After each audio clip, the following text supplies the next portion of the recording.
Today my friends and I decided to head to our local beach and create a catch and release eco jar.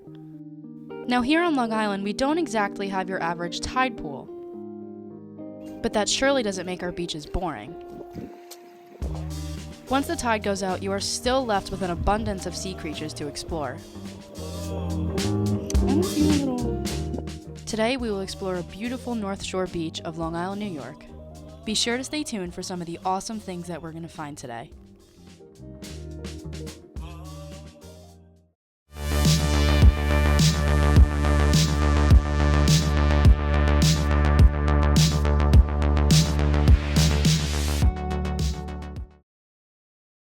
We got to this beach just in time. The tide had just gone out, leaving us a ton of little pools to explore. Now it is a little early in the season, so we weren't exactly expecting to see too much just yet. Our first find was this really tiny mud snail. These guys are super abundant all over Long Island beaches. Almost every single pool that we explored had these little guys in them, and this is about the maximum size that they're going to grow.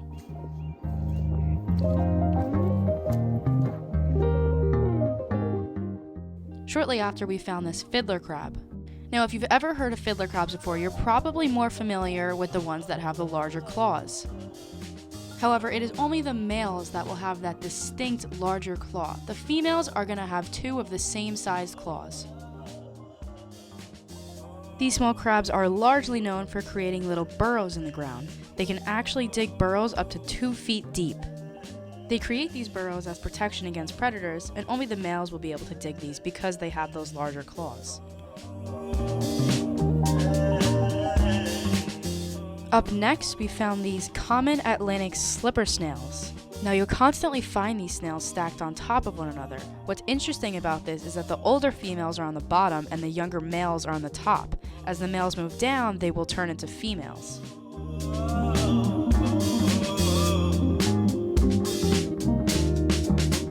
This right here was once a part of a horseshoe crab. This is what we call their telson, also known as their tail.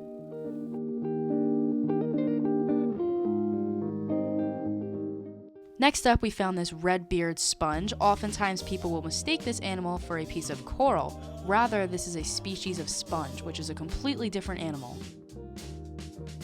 These guys can be found attached to all different sorts of rocks and shells, and these sponges are widely known for their filter feeding.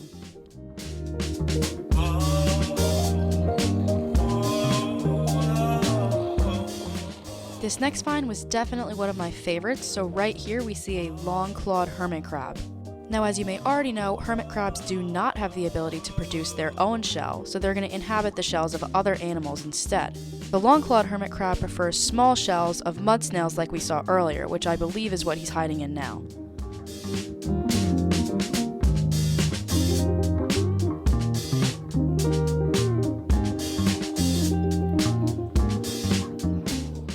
What we saw next was very interesting. So what you see right here are two horseshoe crabs, a female and a male.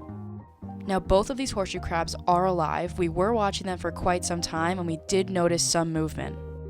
In the front we can see the female and in the back we see the male. The females are going to grow much larger than the males.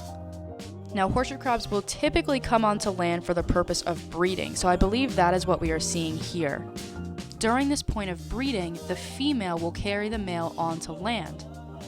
It is on land that the female will then lay her eggs.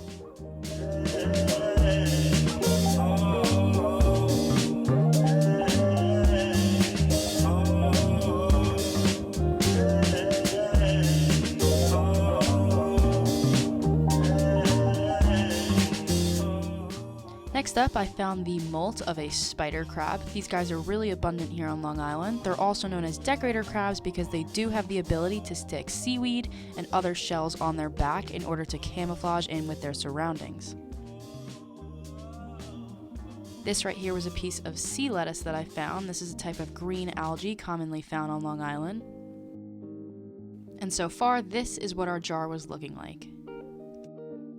Up next, we found a ribbed mussel. Now, unlike the blue mussel, we will not eat this mussel because they are filtering too close to the surface and ingesting toxins that we typically would not want to eat as well.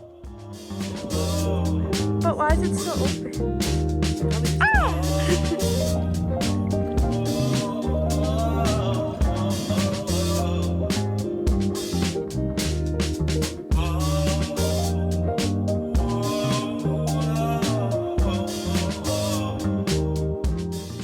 Now what you see me holding up next is a species of brown algae known as fucus. If you look closely, you can see some gas-filled air vesicles. This is to hold the leaves up when it holds tight to a rock.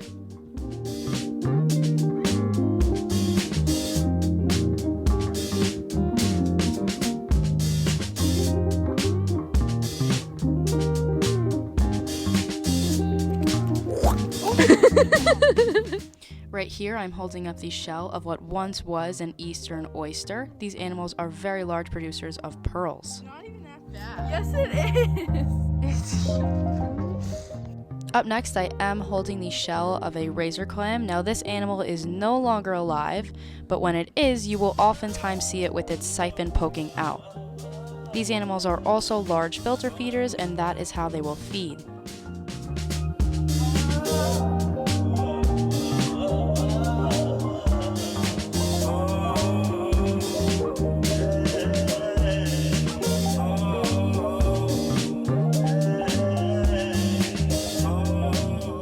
And finally, this is another shell of an eastern oyster that I picked up.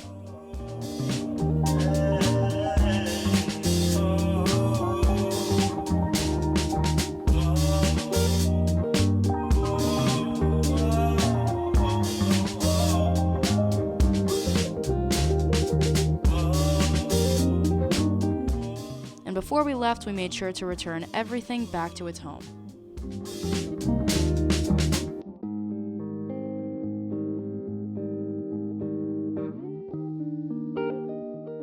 Now that is about all that we found today at the beach. We're going to come back later in the season once it's a little bit warmer, but thank you guys for watching. I hope you learned something new.